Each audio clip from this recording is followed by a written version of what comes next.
Welcome to the Art of Lifting podcast. Today I am joined by Adri. Did you want to just introduce yourself a little bit? Hi, I guess I'm Adri. I'm 26. I'm currently a bodybuilder living in Houston, Texas. I'm excited to be here. Very good. Thank you for coming on. I really appreciate it. And I think the first thing we'll talk about is the reason I want to have you on, which we did briefly just chat about before we started recording. So this podcast, to anyone that listens regularly, it is mostly a powerlifting podcast because I'm a coach, I'm a lifter, I'm a referee, like powerlifting is my life. But when I first started this podcast, I very much wanted to make it about lifting as a whole. And some of my other guests, we haven't specifically spoken about powerlifting. It's more been around like the business side or just coaching in general. And you're really interesting because you're kind of a bit of everything, right? You were a powerlifter, you are now bodybuilding, I believe, and Yes, also you coach in the space as well. correct. Yeah. So I wanted to ask you, firstly, what your entrance into the fitness space was like. So when you first discovered the gym and fitness and training. Oh God. It's not like a long story, but I always like to make it long. So like I said, so I'm 26. So I had a boyfriend in high school that he was kind of the one to first introduce me to the gym. He was a little gym bro, back in 2016, 2017 when I was in high school. I remember like our senior year, maybe going to the gym with him a couple times, and I did not like it. Like I would go with him, I'd kind of just follow him around type of thing. And I'd be like, I hate this. Like, this is so boring, so repetitive. Like, what am I doing here? Whatever. Eventually, we went to separate universities, but I started kind of getting into it with like my roommates, like my freshman year, maybe like a neighbor or something would go to the gym. It wasn't until January of my sophomore year that like something kind of like clicked, and I started enjoying it. Right, like I would make time for the gym. Kind of started. I don't think I had like a true split. This is 2019 at the time. 2018. Yeah, 2018, I believe. Maybe 2019. I don't know. I don't think I had a true split at the time. What I do remember is hitting a lot of leg days. I like found out about squatting, benching, and deadlifting. I think I had the mindset that everyone kind of did the big three of like squatting, benching, and deadlifting. So I was in there squatting 2, maybe 3 times a week. And that's what I think I attribute like my giant like quads to now, is the fact that I pretty much only ever hit quads. I don't remember hip thrusting very much. Didn't do a lot of hamstrings. Like I mostly squatted and like maybe did leg extensions. And it wasn't until sometime down the line that I started doing more glutes and more hamstrings, some upper body, whatever. So when the pandemic hit in 2020, this is back in my college town, like I said, I was going to like my college's, like my university's rec center, like the kind of like the bigger gym on campus. And obviously everything shut down for a while. But right before everything shut down, a Crunch Fitness, like another commercial gym, had just opened up in the college town. And one of my friends had started working at the front desk there, and she got me in for like a week or something. And then everything shut down. Right. Crunch, the commercial gym, had opened up before the on-campus gym did. So I was like, okay, I need a gym. I guess I'm going to be a Crunch member now, right? And I think that period of time of being there, and then I graduated in December of 2020. So I kind of, this was obviously so many things were like up in the air, but it was easy to dedicate a lot more time to the gym at that point. I don't know why, something just clicked again, and that's when I really like started locking in with everything. So again, I graduated in December, and then all of 21 I had stayed in Gainesville, like in that college town, for another year since after I graduated. And 21 was when I kind of started doing everything with like the fitness aspect of social media also. Like I started kind of going viral a little bit on like TikTok, which translated over into like the Instagram followers and everything. And that's where I eventually hired my first coach and wanted to get into more powerlifting with her, was in 21. Moved to Houston in 22, did my first meet with another coach in December of 22, my second meet in June of 23, and then was on my own from November 23 until 2 weeks ago when I hired my bodybuilding coach. So that's where I'm at now with everything. No, that was a really good answer. And I'm glad you covered kind of the whole story, I guess, there as well, because there's different bits in there I wanted to ask you about. Because Exactly.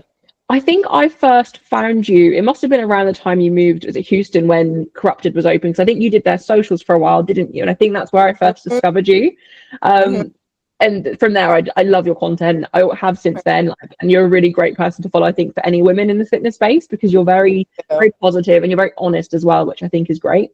I'm glad you mentioned the social media side, because I actually was going to ask you, at which point did the social media stuff start? So were you just generally, like you said, TikTok kind of blew up first? Were you just kind of posting on TikTok almost like as a normal everyday person, just posting on TikTok, whatever? Or were you actively making content with the effort behind it at that point? I always tell people, like, I didn't set out to grow a platform or set out to like become a fitness influencer or whatever. So like I can't give tips on how to do that because I didn't get here intentionally. So like back in 2020 and 2021, that's when it was, you could post a video, mind you. I was definitely receiving a lot of attention from the men on TikTok, which now I definitely regret because it skews my ratio of men to women following me. But I could post a video of me like post leg day, like a quick little flexing video, and it would get 200,000 views. Like it was insane, right? Like it was so easy. I could do like a stupid little like not like a meme video, but like a little trend like voice video, whatever, and again 200-300,000 views. Like it was so easy. But I made my separate like Instagram fitness page in June or July of 2020. I kind of just set out to do that because I had another couple of like gym friends that also did the same thing. They were like, oh, I'm just going to make this page to, you know, keep myself more accountable, just post my stuff here, blah, blah, blah. And I was like, okay, I'm going to do the same thing. You know, I'll post like my recipes, post what I do at the gym, whatever. So I made like a whole separate Instagram, introduced myself there. And then 21, I think, like I said, was when I really started kind of going in on TikTok a little bit more. And it was really just that. It was like, come run through this glute and hamstring day with me with like really long clips. Like it wasn't very well edited. It was just me throwing clips together, you know, showing my glute and hamstring day, showing my quad workout, you know, obviously flexing a little bit, and then making kind of like whenever there was like a trend that popped up, centering it around like the gym, stuff like that. So yeah. And then I think that, again, going viral so easily over on TikTok, obviously my Instagram's linked, and then it translates over to Instagram by that point. So that's kind of how I grew that initial platform. I love that it was just so organic and it just kind of happened. Right. But I love that it was so organic the way it happened. And I think that's really great. What point did you start with YouTube? Because I know you don't post on there as often, but you do still have your YouTube, don't you? And I don't know how long that's been. I think it's been going on since before I followed you. Yeah, so I think YouTube, I think I got my camera, I think in 21 also. I think maybe towards the end 21, maybe early 22, because like I said, I moved to Houston in 22. I want to say 21 was when I was definitely also really dedicated to posting on YouTube. I was doing like a video a week or like not going more than 2 weeks with that one. I actually am finishing up a video right now though. So it will be uploaded this weekend. And I'm, again, determined to get back going with YouTube. But yeah, I think it was in 21 that I got a little camera and I was just finding a video to post every single week type of thing. And I've gone obviously in like ups and downs with YouTube since then. So I do think, like, I have a YouTube and I do think it is the hardest platform to be consistent on though. I think the content on there, I don't know if you find this, is more organic and kind of easier to put together, but because it's obviously so much more time consuming, it just feels like a much bigger effort than any other form of content does. No, 100%. Yeah, I agree. It's like I enjoy vlogging and like showing my life there. It's obviously it's more chill. Like I can sit there and rant for 20 minutes, but then I have to edit through 20 minutes of me ranting, and that's what I hate. Like I sit here and I just start cutting out so many chunks because I'm like, why am I talking so much? Like I was going in circles. Like I'm like, what am I doing? Like, I just need to be a little more concise. But yeah, I mean, we because my boyfriend does social media also. We do the same thing with the coaching and the social media and everything. We always say that how do I say this? Like we find that we get like the most support from people that like are on our YouTubes like that, because again, they see kind of like more of an inside scoop into our lives. And it's like, if you can grow a big platform on YouTube, you're almost guaranteed to be more successful, I think, in all aspects of this job, right? And like coaching, because they see like, again, more of the ins and outs of your lifestyle. Maybe they like your personality, so now they want to work with you, type of thing, right? Or even just like I said, in sales, right? Because I have a code with Gymshark, so it's like, oh, if I'm showing off more there, maybe they're more willing to, again, support me. Like, so YouTube is definitely the one that should be like at the top of my priority list because of that. But I think that Instagram and TikTok are just easier. It's just so much easier, of course, to throw up my link on an Instagram story and be like, hey, go buy this outfit, you know, whatever.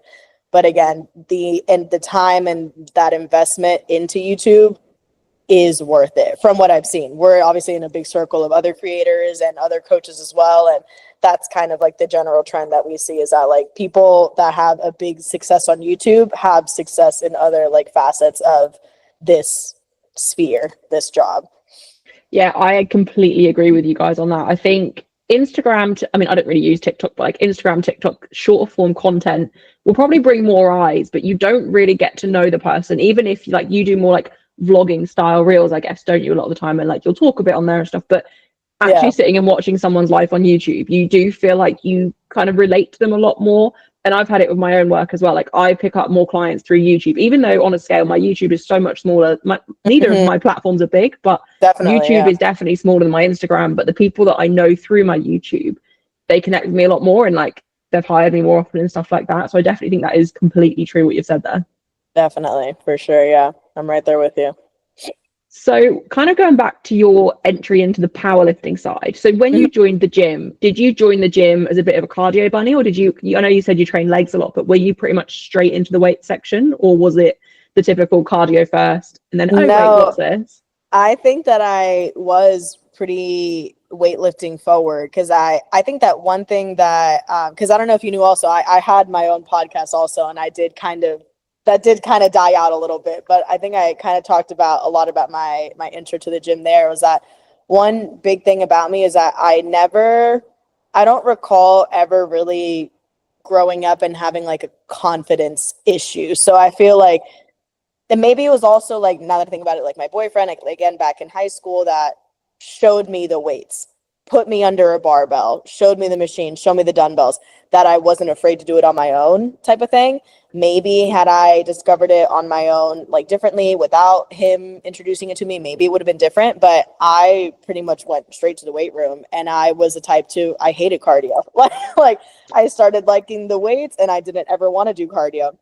And mind you, like right now I'm teetering between 158 to like 160 pounds. But at my heaviest last year, I was like 178 pounds. When I started at university, I was probably like 130. So in the past like 8 years, I've done a lot of like fluctuations, a lot of ups and downs. But again, when I started at that age and that time, I was a little small. So I didn't even think I had to do cardio. Like I wasn't in the gym worrying about changing my body, or like, oh, I need to get smaller, I need to lose fat. Like I wasn't thinking like that.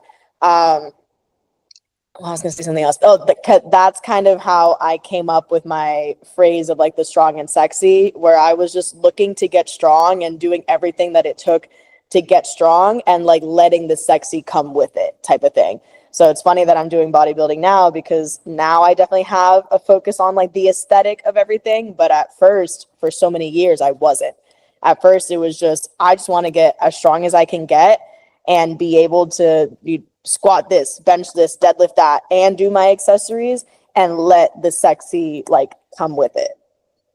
So I really love that. That's the name of your coaching as well, isn't it? To answer your question. That is the name of your coaching brand, right? Yes. Yeah. The strong and sexy coaching. Yeah. Yeah. No, I really love that. And I think that's a really nice way to find the sports, or well, not even just the sport, like the gym in general, right? Like you weren't even focusing on what you look like. It was just, I want to be strong. I want to feel strong. And as you said, you're already pretty confident anyway. So that's a really lovely way to get into it. Definitely. What point did you then decide? Was it after you'd moved to Texas that you decided to go into the powerlifting then? Or was it before you moved, you decided, actually, no, I want to train like a powerlifter? So it was a little bit before. I think in I think towards the end of 21 and going into 22, I actually, like I said, I had been squat benching and deadlifting like on my own throughout all this time, especially at Crunch. I was doing it on my own, kind of doing my own little split. Like I had a split, but I didn't have a programming, right? So I was just like, if I go in one day and it's like, oh, I feel really good, let me go for a squat PR today, like that's how I would do it, type of thing. I would just try to rep out as many as I can for bench, whatever. Like I didn't have a program, but I had like a general split. So I remember I kind of like tweaked something in my back, and it got to the point where it was like awful. Like getting up in the morning was awful. I worked at like a restaurant serving and bartending at this point, and it would get to the point where I would try to text someone and be like, hey, can you take my shift tonight? Like I really don't feel like I can move very much. But at the end of the day, it would always feel better than in the morning. So there was kind of a correlation there with like moving around and like getting the blood flowing, like helped, right? So I did end up going to physical therapy for like a couple weeks for it, maybe like 2 or 3 times a week for like a month or 6 weeks or something like that. And again, they kind of just had me doing a bunch of core exercises. They gave me the whole like, oh, your core is really weak, so you have to, your back hurts because your core is really weak, so you got to strengthen your core. Even though I walked in there and they were surprised at how strong I was with the little core exercises they had me do. So I was like, okay, I'm trusting them, whatever. But I think I say all that to say that once, like as I was going through that, I told myself like, if and when I get better from this, I'm going to hire a coach to help me do this properly, so this doesn't happen again. Type of thing. And I said like, okay, I'm gonna hire a coach to get a proper program so that I can compete one day in powerlifting. So kind of healed from that, hired my first coach. I found her I had visited Austin in December of 21, and I followed like a popular gym out in Austin that I still love and go to this day. And they had posted, I guess, one of their personal trainers that also did online coaching, and she was a woman and I wanted to support a woman. So I was like, okay, I'm going to hire her, hit her up, type of thing. So I worked with her, obviously told her about the back situation. We kind of like worked through that. I kept doing, my little core exercises with her, and she obviously put me on a proper programming, which is great. And then I moved to Houston, like I said, in July of 22. And then I had like a meet scheduled with her to do at the end of the year. But after talking, like you said, I started going to Corrupted Strength, and I was surrounded by all these other power lifters who I was sharing my program with, or, showing them, hey, this is what I'm doing, whatever. And they were like, what do you do? Like, this is weird programming. So I got kind of bullied into dropping my coach a little bit, but it ended up working out because I picked up a new coach that was local in Houston. She was able to come to my first meet with me. She trained with me in person a couple times. And then I was with her for over a year after that. I loved her. Am I right in thinking that was Kelly? It is, yes. You know Kelly? Yeah. I followed her for, I don't know where I first discovered. I followed her for years. I think she was one of the first, like, I wouldn't say she's an influencer as such, but I think back in the day she was like one of the few female powerlifting kind of influencers out there. Yeah, I think she's like died down a little bit with her influencing, but she definitely was up there before. Yes. Yeah, no, that's really cool. I think I remember seeing you post her and I was like, that's the weird, like, I don't want to call it a link because I don't know either of you, but like it just was, but no, she's a really like a fantastic coach. I've always heard good things about her, so that's really cool. I love her. You did your meets. I can see that you used to squat all the time. I've actually got your open power lifting up, and you squatted the same as you pulled, which I respect because I actually out squat my pull now. So big squat, which is very cool. Very cool. What made you then decide to take that break from powerlifting and kind of go down a different avenue? So I think that, like I said, I did the 2 meets. The second one was in June of 23, and then I kind of just went into an off season with her after that. Obviously, you know how kind of boring and repetitive a powerlifting off season can be. And although I did like competing, I kind of just didn't know when I wanted to do it again. I was like, okay, I know I want to keep growing, because after that second meet, like my bench kind of dwindled a little bit going into that second meet, I remember, and into that off season, we picked it back up. Like into that off season, I hit like a 204. I was hitting like a 90. Oh, you do kilos, right? What the hell is it? I can work this out. 90, It's fine. 90 was the big one. 90 is 198 for me, like 198 pounds, 90 kg. That was one that I was looking for. The big red green, the red green. That's what I was looking for. So I hit that a couple different times in that off season. The 204, I believe, is what 92, I think. 92 and a half. 92.5. Yeah, 92.5, which is that 204. So just over 200 pounds.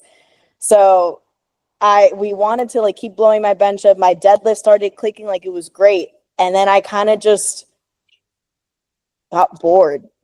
Like now that I'm saying it, I'm like, damn, I was getting so strong. Like, why did I stop? But like, I think that I kind of just got bored. And like I said, I didn't really know when I wanted to compete again.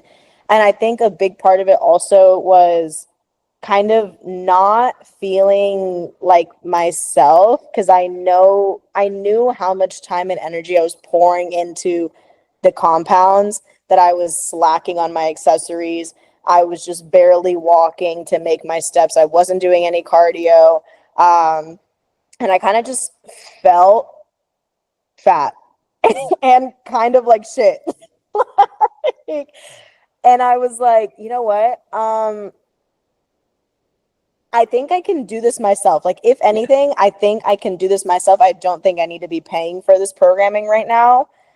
I think it was a culmination of all of those things. Yeah. Like, again, at this point, I've been coaching, other clients for a while at this point.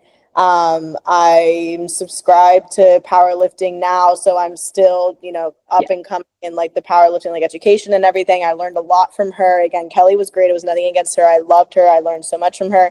I was a very nosy client. I'm like, why are we doing this? What does this mean? What does that mean? Like, I wanted to learn. Like, obviously I'm paying this money for, coaching. Like, I want to learn. I want to know what I'm doing. So yeah, I think I kind of just like realized I don't need to be paying for this right now, especially if I don't know when I'm going to compete again. So I think I can just keep doing this on my own type of thing. And I really just told her, like, I kind of just want to go back to like what I was doing before I moved here, like the power building, not as intense powerlifting, having more energy for my accessories. That's also when I started kind of running. The running was a phase at that point also. So yeah, just kind of wanted to go back into more like lifestyle kind of power building situation at that point, really. I think that's fair enough. And actually, I think because a lot of the people listening to this will be powerlifters, I think it's important to also point out here, like, if you did now decide, actually, I want to do a powerlifting meet, like, let's say you do your bodybuilding comp and then you're like, I want to go back and do a powerlifting meet. You're probably still going to put kilos on your total, right? Because you're still training. You're probably going to be potentially in a lighter weight class because you've been taking care of the other aspects that you felt like you were neglecting. Like, there is no issue with taking a break from competing in powerlifting if anyone does feel a bit like that, or like they want to try something else, because the sport's not going anywhere. Like, exactly. And as long as you still train, you're still getting stronger. Maybe not specifically on SBD, but your body as a whole will get stronger. The second you get back on a powerlifting program, give yourself a few blocks and you'll probably actually be back to where you were. So just if any powerlifters are listening that maybe do kind of feel a bit how you were, I think it is important to point out there is no harm in taking that break. Exactly. So you've obviously now completely transitioned. Am I right in thinking you're prepping for an amateur bodybuilding show? Are you going to a show? Correct. Well, I'm like prepping to prep right now, really. We have a show in mind that I'm going to keep a little bit under wraps for the internet, but we have a show in mind by the end of the year. And we were waiting on like my blood work that I got done last week to come back to kind of green light, really diving into programming together with my coach. And he's on vacation right now, but he took a quick look at it last night. He said, what did he say exactly? He said, these labs are beautiful, he said. And I said, oh my God, I'm going to compete this year. Like, that kind of was like the big thing. We're waiting for that. And if everything came back good and I don't need to do a big like health fix me phase, it's going to happen type of thing. So yeah, we're really just kind of prepping to prep right now is our situation. Yeah. I think it's going to be really interesting to see, because I think like anyone, I mean, you haven't just powerlifted, obviously you've done like power building, more generic training and stuff too, but the amount of muscle mass you'll have built even just through your powerlifting phase, I think it's going to be really cool to see what you've built when it comes to actually prepping down for the show. Yes. I think bodybuilding has like negative connotations to it, and I'm not a huge fan of it as a sport for a lot of people that do it, because I think a lot of people join the gym and decide they want to do a bikini show or something, don't they? And then it's like, you haven't given yourself the chance to, one, fall in love with training as a whole, like it's all about the aesthetic, but also giving yourself a chance to just build some muscle mass to obviously then show on the stage. Yep. From following you, I do think you are the sort of personality that will do really well in this, and I do think you are someone that has like a good relationship with yourself, that you're going to be confident whether you're stage ready or not. How do you feel navigating that whole space? I'm excited and confident about it, really. I think, like you said, and even like how I said, like I've never really had an issue like with my confidence growing up, and maybe obviously like, you know, again at some points last year, like I was a lot heavier than I was now, but even then I was like, I'm just built like this, you know, I'm just thick boned and this is all muscle. And then I put myself through this little cut and I actually lost fat, and I was like, oh, okay, so I was a little fat, but like that's fine. Like I was still a little bigger and like still sexy, you know. But I think that present day, I think what you said is really important. I would not recommend this path for just anyone. I think that the cut that I did at the end of last year definitely like helped spark this, when I realized like my mind like literally shifted last year. I think with the mixture of turning 25 and my frontal lobe developing and doing that cut, I was like, I am so powerful. Like waking up, please, waking up every morning and being so intentional about the way that I checked my boxes off, that I prescribed myself. Again, I put a big emphasis on the fact that I put myself through this cut by myself. I was, you know, programming my own cardio. I programmed my own macros. I programmed my own split, you know, whatever, my step count, everything. I was manipulating everything. The fact that I woke up and I programmed it and executed it and did what I did, I was like, oh, I'm ready to do it under someone else, like type of thing. It really just completely shifted my mind and made me realize again, kind of just how powerful not only I am, but how powerful we can all be when we develop that sense of discipline. And discipline is such a key word in that, because obviously I did that for 12 weeks. I was cutting, and then after that, the reverse is just as important as the cut, because you can't just go from, I think I didn't drop my food very much, but I couldn't go from my, I don't know, 150 carb back up to 300 carb overnight. You know, you have to slowly reverse back up into that. So it's like a 12-week cut, but then it was like a 2-month reverse, you know, so it doesn't just end after the cut. After going through that and realizing again that all of these decisions, the decision to eat on plan or decision to eat out, the decision to go to sleep on time, the decision to stay up, the decision to do my cardio, the decision to not do my cardio, all of that was literally all in my control. I was like, anyone can do this. It's just a matter of how badly do you want to get it done, type of thing. Again, I didn't wake up with the motivation to do that every day. It was just the sense of, I made this promise to myself. I'm going to do whatever it takes to keep it. I'm going to make it to a 12-week cut. That was what I set out to do. I didn't set out to lose 20 pounds. I set out to cut for 12 weeks and see what that did for me. So after I did that, I was like, oh, I really like being this disciplined with myself. Maybe I do want to compete and do a show, like just to see how I push myself through like that journey. Cause I don't even know if I'm going to enjoy competing. I'm nervous about the stepping on stage part of it, but I'm excited for the prep, which is really funny. I feel like for a lot of people, it's the other way around. It's like, oh, I want to get all pretty and glitz and glammed, and I want to be lean, and I want to get on the stage. Obviously I want to see myself that lean, but I'm nervous as hell for walking on that stage. I get stage fright. I'm scared of that.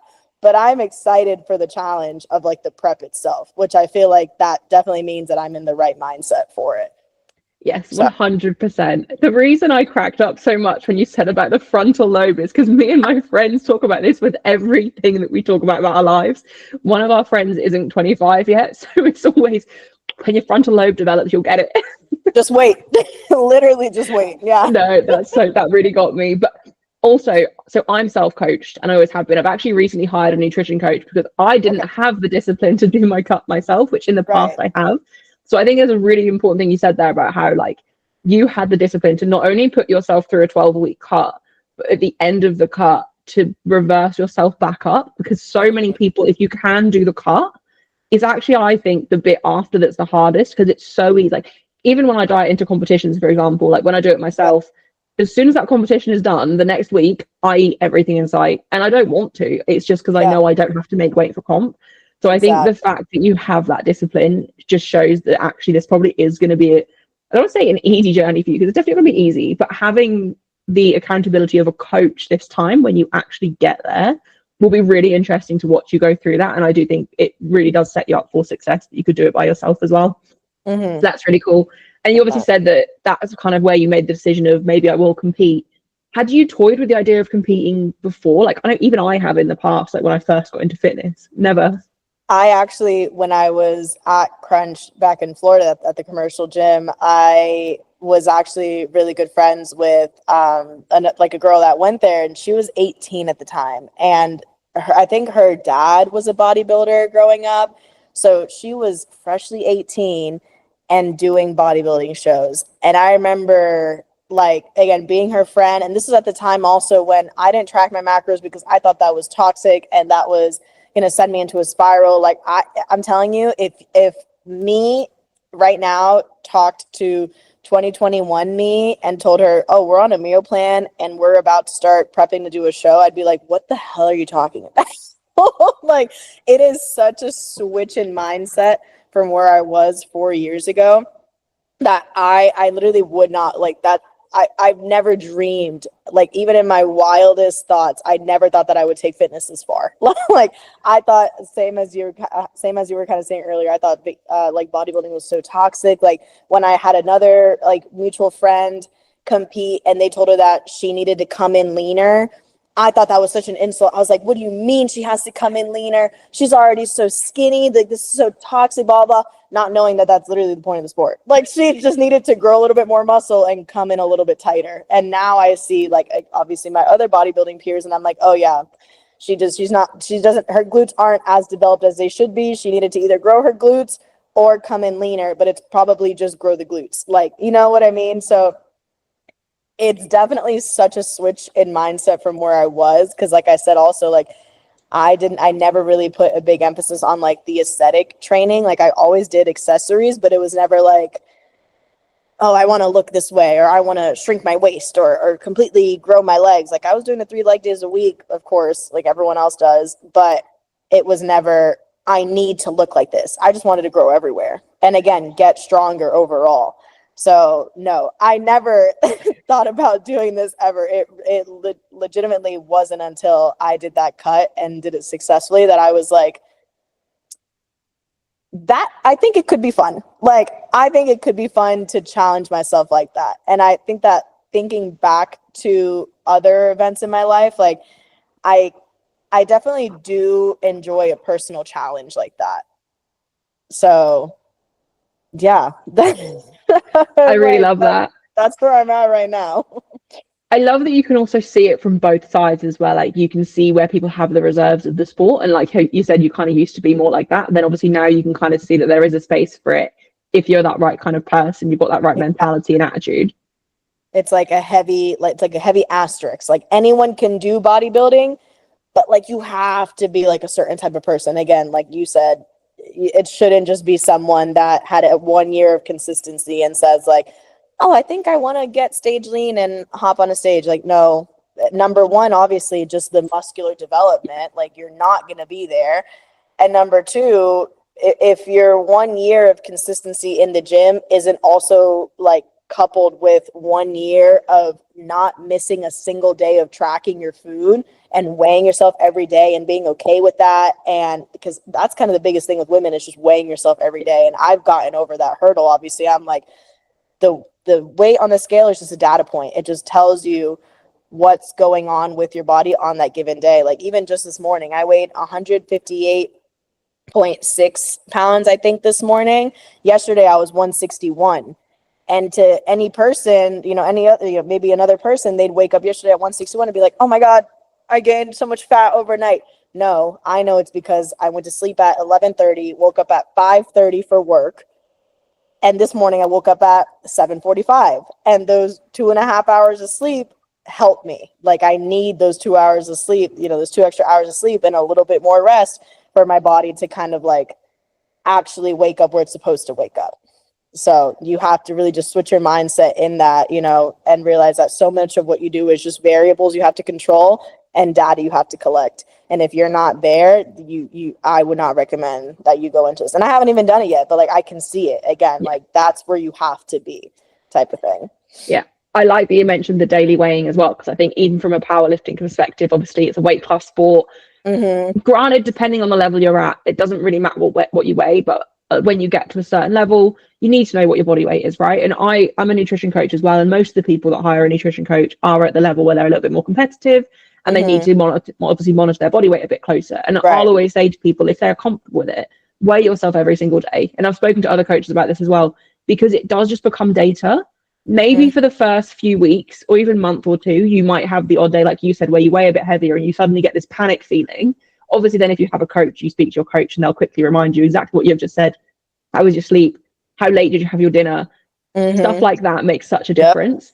But you get to this point where you do just see the scale and think, oh, I've gone up, I don't know, half a kilo overnight. Oh, but I did go to bed late. Or like, it's just a fluctuation. The next day you might be down a whole kilo. Like, it becomes data and you completely detach your emotions from it. And I think that's, in both bodybuilding and powerlifting, I would say, a very important thing to be able to recognize.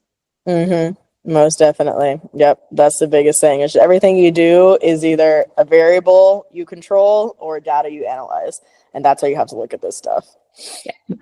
So we've kind of covered your athlete side. I wanted to talk to you also about your coaching. So am I right in thinking that these days you are solely online coach? Yes. Yeah. So at what point in your fitness journey so far, like when did you start coaching? When did you decide you wanted to coach? So again, it all comes back to me moving to Houston. Before I moved to Houston, like I said, I was serving and bartending like at a restaurant, and also doing like the social media stuff, like just keep continuing trying to grow, right? And at this point, like I said, also I had a whole degree. I have a whole degree from my world-renowned University of Florida that I didn't know what I wanted to do with said degree. It was a degree, Bachelor of Science in Psychology. I'm looking at her right now. She's sitting up on the wall. She's beautiful, but she's collecting dust. I didn't know what I wanted to do with it, but I did know that I enjoyed training. And one thing I always told myself was like, if I could find a way to make money from just going to the gym, like I'd be set. Like, this is what I want to do, type of thing. And again, as I was growing in like the social media and like meeting other mutuals and other peers, I kept seeing people doing this like online coaching thing. And I was like, I think this is what I need to tap into. And I think that before I moved to Houston, I had kind of started maybe like promoting it or talking about it. And I was doing the thing where like you take really discounted, clients, really discounted rates. And I just had like maybe 4 girls or something by the time that I got to Houston. And I had a whole savings account to back me up from the job, and I had a dream and I had ambition. And I said, okay, like I'm here in Houston, like this is what I'm gonna seek out to do. And I mean, I applied to a couple like restaurant jobs, like bartending, anything that I could find or, find from a friend, whatever. And nothing landed in terms of like getting another job. So I really just kind of dove into that and made it happen, like made it work really. And yeah, present day, it's brought me, success so far. And I'm definitely nowhere where I want to be with it. Like, I think I have around 30 girls right now. But I'm like nowhere near my capacity in terms of like workload. So I'm like, I definitely want to push it, like keep going type of thing. I'm just not where I want to be with it. And I know that there's more that I'm capable of in terms of like my time, in terms of like the amount of work that I do. Like, so I'm happily accepting clients if anyone out there, wants to work. Like, but yeah, up until now, it's what I've been doing full time pretty much. I have like a couple things, from brand deals, or like I said, I work with Gymshark. I get a small salary from them, not a full athlete, but just like a creator with them. So I get a small salary from them, and I work with, or I have worked with other brands, in the 2 years I've been here. But yeah, I tell people, like, that's my 90% income right there is the coaching. So this leads on nicely, because my next thing was actually going to be basically tell you to plug yourself, because I wanted to please. ask you what your coaching looks like. Am I right in thinking it's female only? Yes. Yes. So tell me, one, why, obviously I can kind of guess why the decision behind female only, and what your coaching looks like, what sort of people you want to work with, and do you work with? So definitely female only. I never, maybe once, toyed with the idea of accepting men, like male clients, but I'm ultimately my whole strong and sexy aspect, I feel like it works best for women, and a man can be strong and sexy too, sure, but me as a woman, I can obviously relate to other women, and I don't want to just be a coach that sits here and plugs and chugs, a template program, sends it to you, and I don't check in on you. We don't talk, blah, blah, blah. My girls are checking in with me every week. They are telling me, I send them a list of questions to answer, and it's questions obviously list all your weigh-ins, how on top of your food were you, how was your training, blah, blah, but it's also 3 things that you did for self-care last week. Something that you're proud of from the week before. I'm checking in mentally and emotionally also, which obviously with my degree in psychology, I'm I don't want to say that I'm a therapist also, but if you need me to be, I will be type of thing. Where again, it's gonna sound a little harsh, but I don't care to develop that type of relationship with a man that's not my partner. Because also again, on just the mental relatability of it, why as a man would you want to go to a woman for a coach? I get it if it's if she's a strong, inspirational, powerful woman, I get that. And not that I'm not that, but I feel like there are so many, there's a lot of great male coaches out there. If a guy comes to me and he's like, hey, I want to work with you, I'm going to be like, sorry, not me, but here's my boyfriend. He's great. He does the coaching also. He's a great coach. He would be great for you, and he can help you and relate to you also. Because again, I can't relate to the male experience. It's just a completely different thing. And again, I want to be more than just, here's your program, here are your macros, take it. I want to, I don't know if it's crossing a line to become friends with your clients, but I want to be friendly with my clients. I love them. So yeah, just on that relatability mentally, for sure. I'm I can't relate to a man and his, fitness circumstances. I want to be there for women as more than just a coach. So I'm only going to cater to women in this sphere. But then in terms of what the coaching looks like, obviously I just said about the weekly check-ins that I do. I still coach a couple of powerlifting girls. I actually have a girl competing this weekend. I need to write her attempt sheet today. That's on my list of things to do. But she's competing this weekend. I think I have 2 or 3 girls on the same day in May, one of which I will be in person at, and the other ones I'm going to be there on my phone. I think 2 girls tentative over the summer. So I'm not involved in powerlifting, but I'm still coaching it type of thing. The knowledge doesn't go away. I'm still learning about it. And then aside from the powerlifting girls, everyone else is pretty much just what you would call just general lifestyle. Obviously, either wanting to lose fat, gain some muscle, whatever that case may be. In their case, their communication is not more limited, not on purpose, but they typically are just checking in with me on Mondays and then kind of going the whole week and then talking to me again on Monday, because they don't have to send me videos of their training like the powerlifting girls do or anything. And if their check-ins are successful on Mondays and they're going the way that they need to go, then they don't have to talk to me for the rest of the week, and that's fine also. But yeah, the powerlifting girls are sending me their squat, bench, and deadlifts. They're telling me how they're feeling, the RPE, what they were supposed to hit, whatever.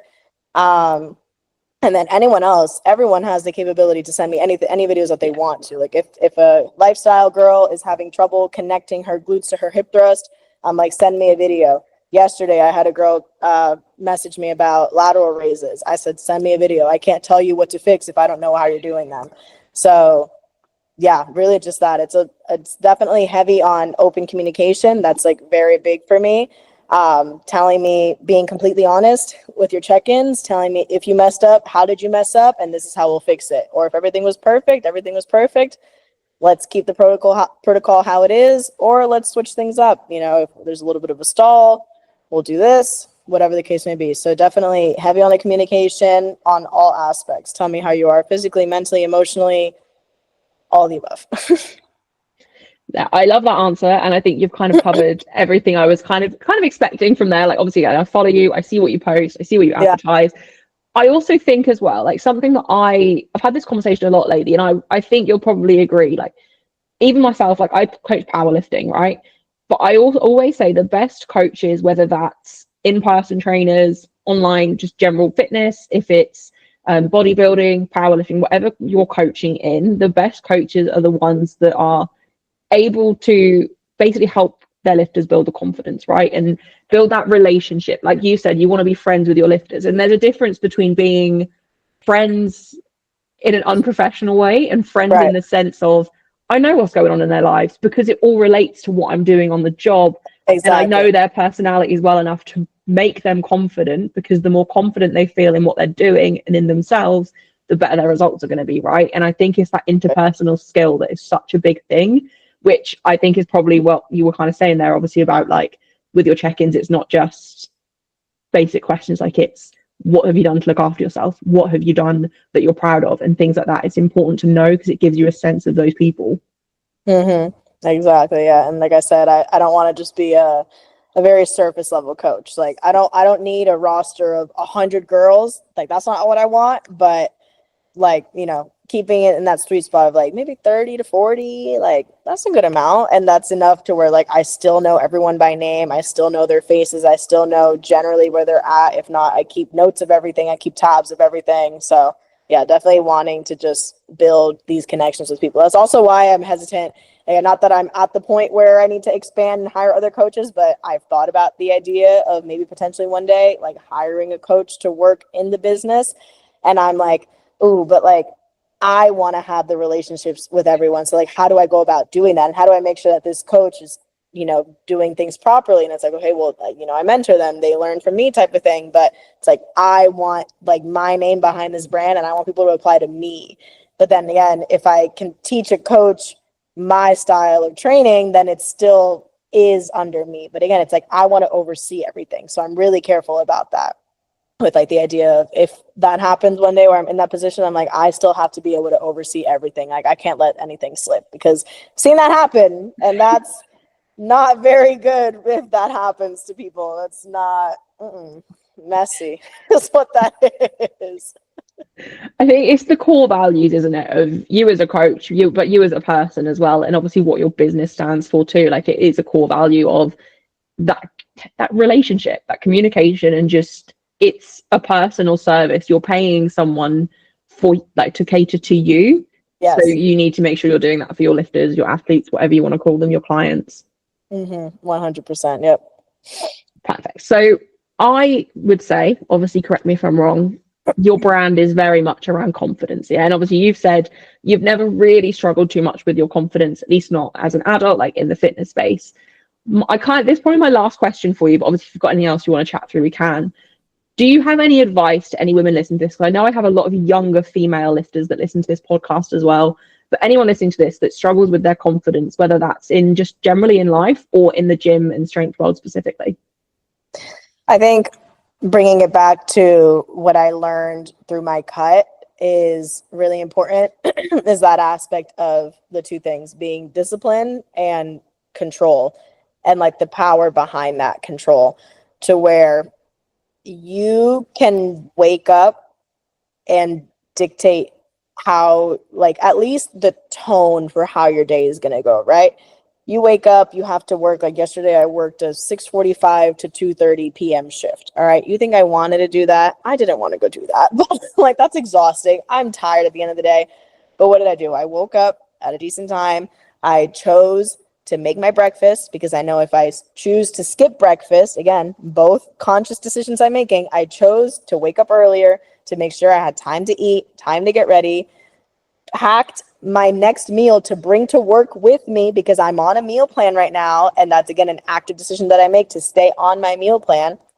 So make that decision to bring my food with me, to get to work safely, thank God, to have a sleepy first couple hours of my shift, but I'm doing everything I can to, you know, do my job, be kind to my customers at like the register, whatever. And again, do the best I can in that capacity. Choose, again, to eat my meal plan, even though I'm offered free food for lunch at my job. I could very well say, screw the meal plan and eat there every single day. But no, choose to stay on plan, because that's an active decision that I chose to make, is to hire this coach, financially invest myself and make that decision. So, you know, all of that to say, making these conscious decisions is so powerful. And once you realize that, like, I feel like it's just such a simple concept to grasp, but it's so hard in practice sometimes.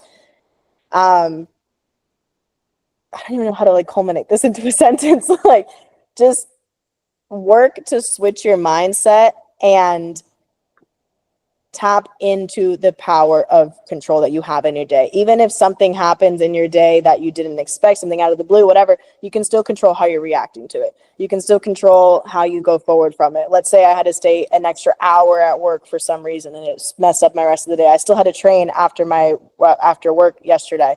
So I could have, you know, made the decision to just stay on the couch for the rest of the day. But no, I knew I had to go get a bunch of steps in because I have a step count, and go get my training done, right? So the active decision of like staying on plan, going and doing my workout, even though I don't necessarily want to.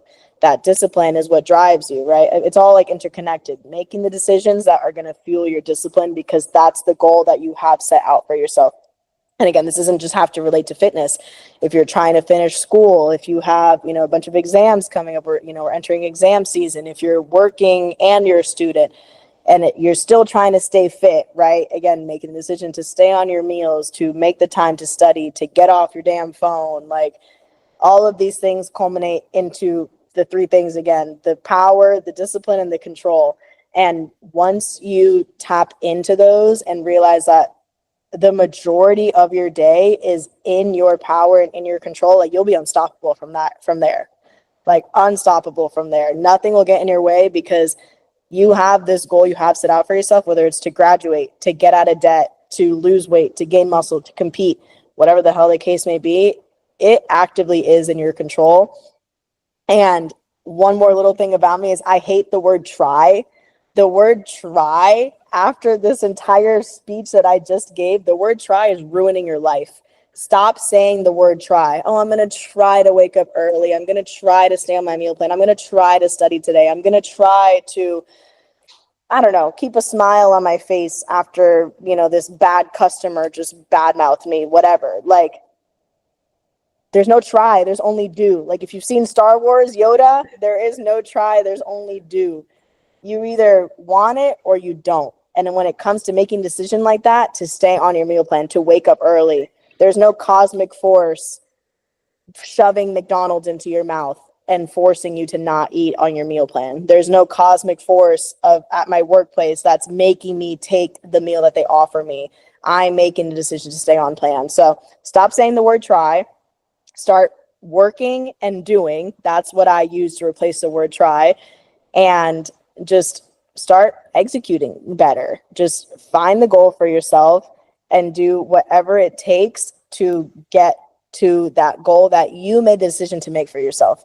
That's something that I say to my clients also, is like, no one made you apply to come work with me. No one is making you pay me money. No one is making you want to have the goal to lose weight.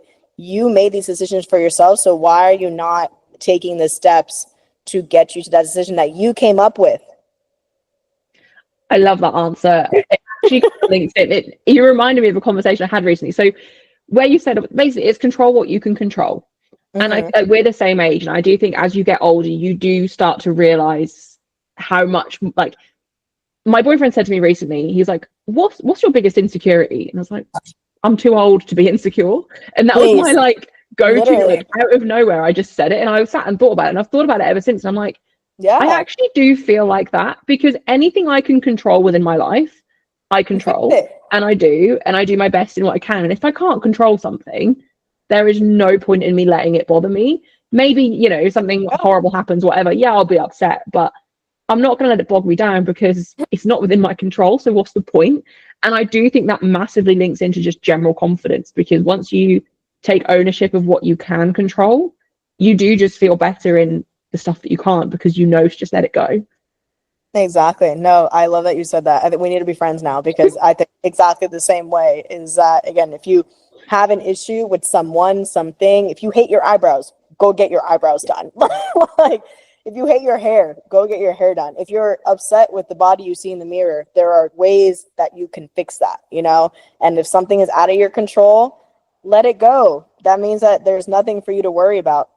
If you're insecure about your job right now, there's something better you could be doing. Like obviously in the sphere of coaching, right? There's always the insecurity of, people dropping you, clients letting you go, whatever, and needing to build back up the clientele. And like, yeah, I could sit here and sulk and be so upset and so anxious about that in my social media and the algorithm and making sure I'm hitting everything and whatever. Or I could just keep doing what I'm doing. I don't know if it's a blind confidence, if it's just faith in God and my plan and whatever, but I have such a sense of everything's going to be okay all the time. I like, if I'm stressed, I mean, I'm not, because I got my lab results back and my cortisol is really low. So apparently I'm good. So like, I just have such a sense of chill 95% of my time that I'm like, again, I control what I need to do. And if it's out of my control, then why am I letting it stress me out? Yeah. And that's really just how I live my life. This is me every day. This personality, this attitude, like this is literally me. So, because again, I think that my brain really shifted last year. Like it really just something chemically just clicked. And I'm like, okay, this is how I'm going to live the rest of my life. And I love it here. This is great. So, I'm so passionate about this because I want to teach everyone this. So I'm actually really happy that we got the chance to talk all this over because now I'm going to share this with literally everyone I know because I got all my thoughts out here.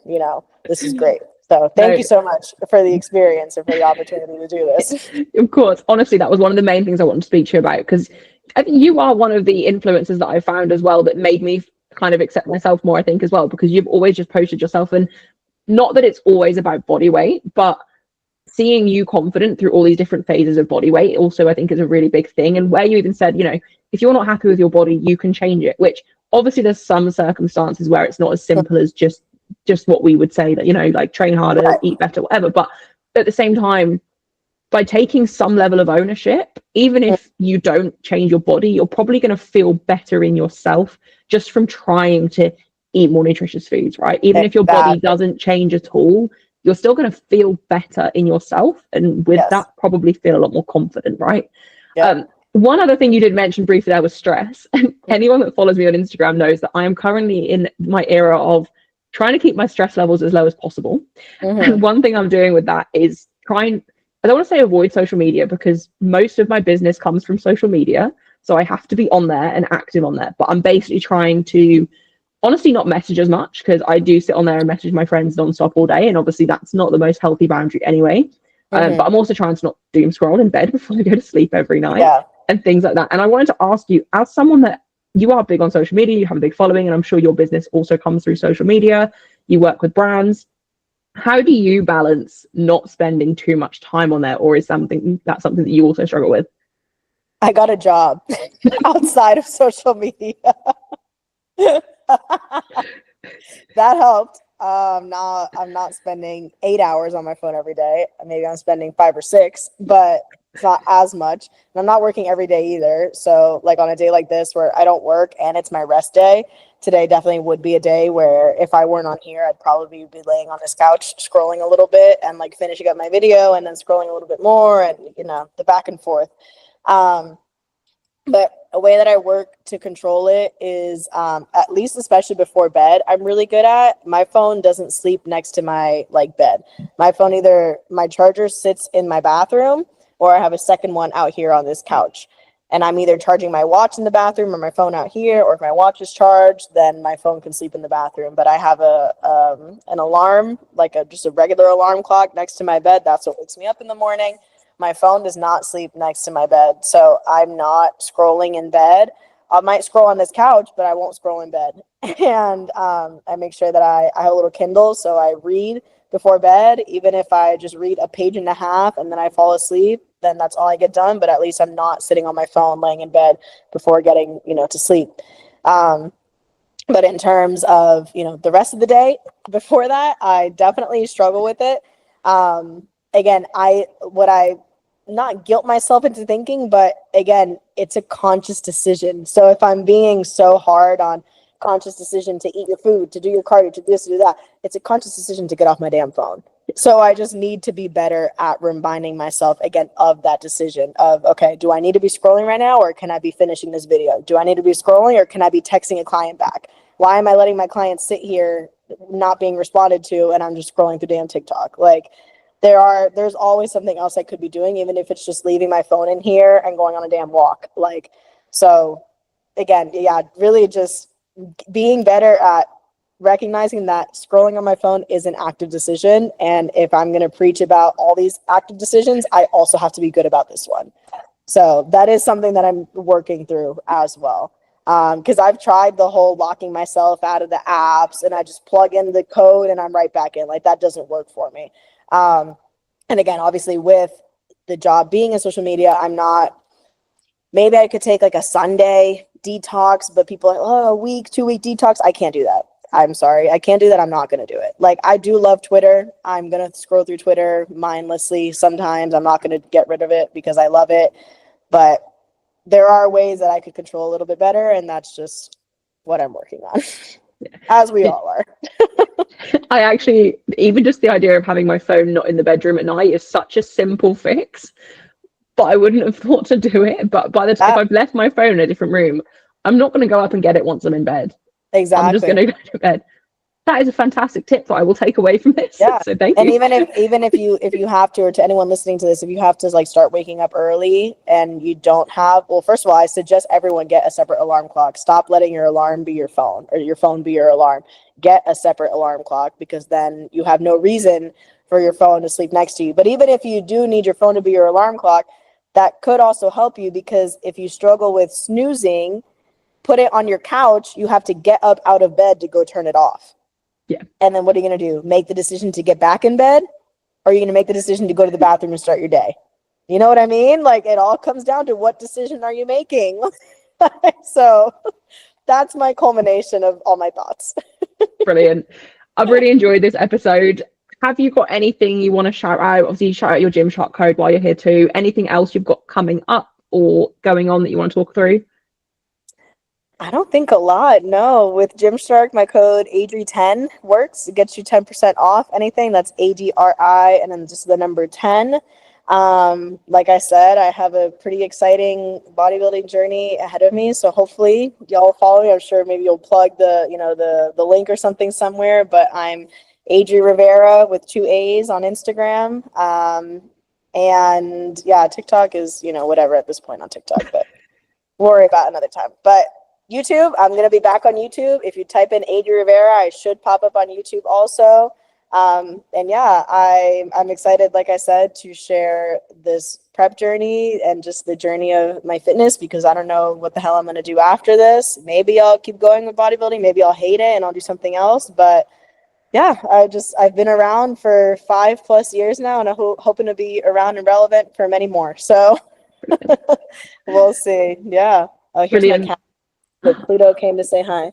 Hi, Pluto. I wondered if we were going to see the cats. So cute. Hi, Pluty. Say hi. Hi, sweetie. My cats are Pluto and Neptune. I am a crazy cat lady, so that's awesome also. You're worth following just for the cats, really. Literally. Exactly. There we go. If nothing else, if I didn't teach you anything else, I do have cute cats. Yes. Brilliant. Thank you so much for joining me. It's been a really fun one. Yes, this was great. I'm excited for people to hear this and hear our chat.